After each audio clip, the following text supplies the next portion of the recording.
There was no macular degeneration. There had never been a case of Alzheimer's or dementia that So, wasn't syphilis related. well, I want to dwell on this for just a second because it's almost like alien to think about this given how we live today and our state of health and disease.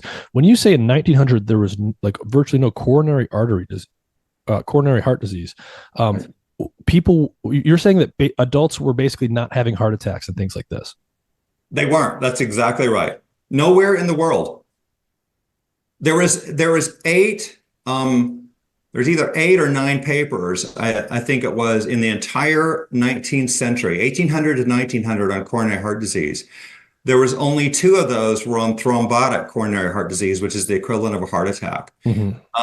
Sir William Osler, the most probably famous physician of all time, one of the founding partners of Johns Hopkins Hospital in Baltimore, reviewed his own personal history in 1897, for example, and he had witnessed about a half a dozen cases of angina. He had never witnessed a heart attack. In 1908, he gave a presentation in London, England, and he had witnessed an additional 208 cases, I think it was, of angina. He'd still never witnessed a heart attack.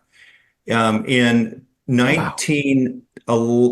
1912, I think it was 1911 or 1912, James Herrick, physician, published the first known case of myocardial infarction and heart attack in the United States. It was documented with autopsy evidence.